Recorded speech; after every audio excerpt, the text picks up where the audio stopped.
susu anget-anget, asik-asik gedang goreng panas pisan. Yo hang disediakaken, yo roh nang meja yo dasarane. Pantelan asik-asik hang toto layu temenan. Wis kadung dadi langganan eman sun lale kaget. Ayo Mas Dolop.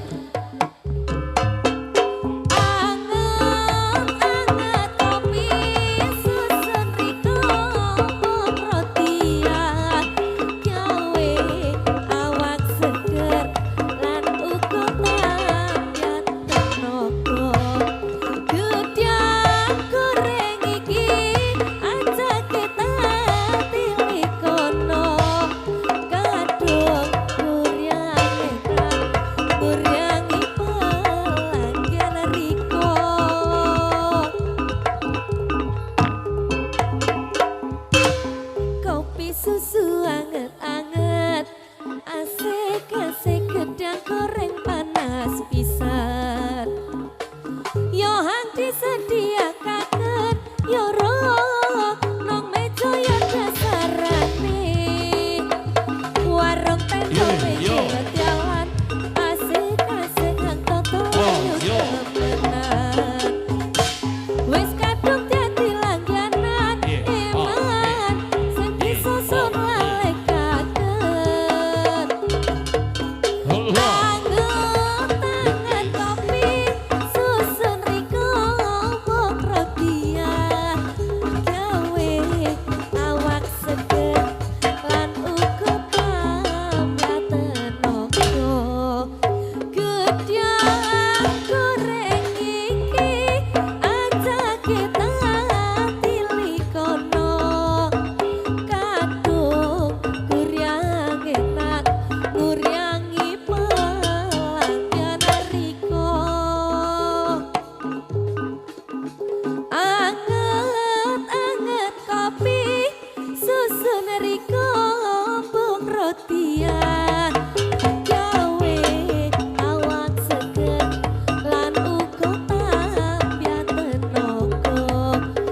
Gedang goreng iki aja kita tilikono, kadung guryang enak nguryangi pelanggan riko.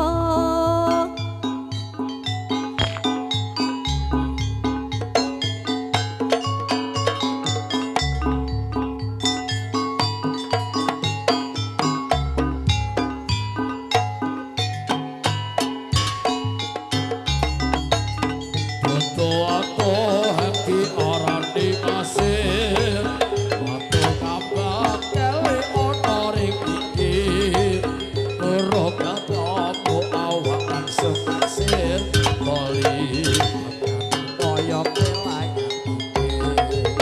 Duit telo aran luku, isi garing diporo dadi pitu. Saben dina ison sing bisa turu, demen riko ngomong oseng waktu. Oreng-aring bakar kodon campur sawit, sampai garing mulie iso dikire. Kadang rojo sasurung dipangan sopon, imam burung luwuk kulon iso padhon. Godhong sawi kake uripan klopo, ati iki kaya kanggo riko.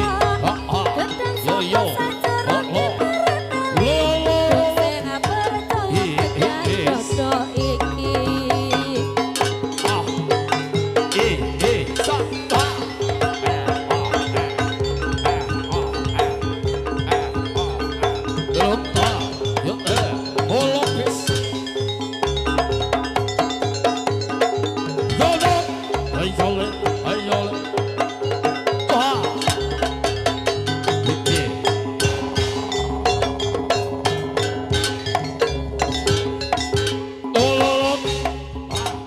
Embong Banyuwangi.